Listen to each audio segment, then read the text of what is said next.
Alright, this is the part where you guys all go, wait a minute, a Xenosaga video? I thought he was still on episode 1. Well, yeah, I am still on episode 1. I don't think it was physically possible for me to have finished the entire series since the last time I said that, but I don't need to know the inner workings of every minute-to-minute part of the plot in order to explain this concept, and in fact, there are actually more spoilers for Xenoblade 2 in this video than Xenosaga, because this revolves around kos-mos' Blade quest, which does require you to go to the World Tree, so obviously a lot of big things have happened by then. The Blade quest artificial intelligence revolves around kos-mos and her relationship with a girl named Estelle, who is a distant cousin of Zeke's, and only shows up in this one quest. Interesting dub-related trivia, this is actually one of Sky Bennett's 2 minor NPC roles in addition to playing Pyra and Mithra. I don't think her Japanese voice actress is the same as Pyra and Mithra there, but the big important thing is that Estelle is a very obvious reference to Shion Uzuki, the main character of the Xenosaga series. They have the same hair color. Shion's most recognizable design is from episode 1 where she's wearing glasses. Basically, if you took a younger version of Shion and put her through a Tantalese themed makeover, she'd probably come out looking quite a lot like Estelle. Their personalities are also rather similar.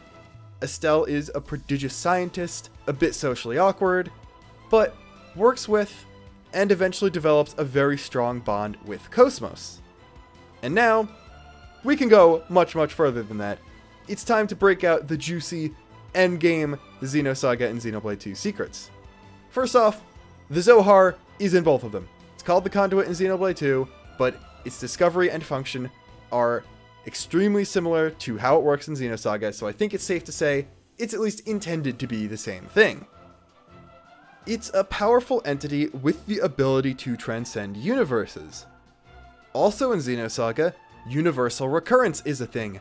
The universe resets, and certain things happen differently in different occurrences. Also, Shion and kos-mos' bond goes far beyond just being an AI and its creator. It is a supernaturally charged thing that connects back to the Zohar, and in fact, some of kos-mos' other crossover appearances have somewhat implied that the reason she's shown up there is because the Zohar sent her to a different universe, and she's possibly even looking for Shion because of how Xenosaga ends. Kos-mos in Xenoblade 2 has more knowledge than any Blade should. She knows exactly how the World Tree was built, and hey, guess what? We know that it was built using the Zohar as an energy source. So, basically, Estelle and kos-mos might not just be references to Shion and kos-mos. They might be alternate universe versions, or even some form of reincarnation of the same characters.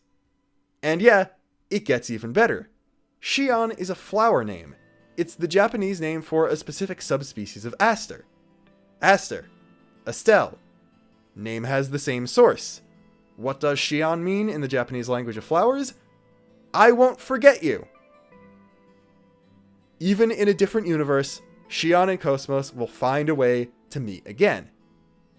But what did any of this have to do with a new Xenosaga character being introduced by Xenoblade 2? Well, basically, if Estelle is some form of alternate Shion, then what about alternate Shion's family?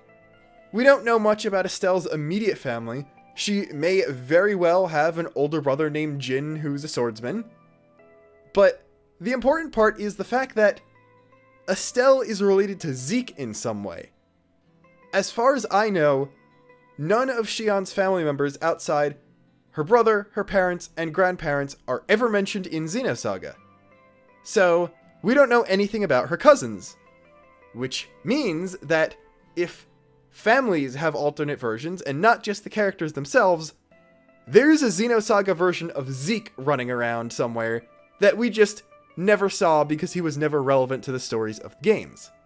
So, yeah, technically you could say that there are other characters, if there are equivalents to other people Estelle knows, and maybe even if you really want to nitpick at stuff, you could possibly find other counterparts to Xenosaga characters. surrounding Tantal because they probably have to all be Tantalese.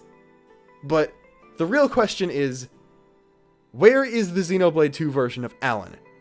Thirst also is not bounded by universes, so he's got to be out there somewhere.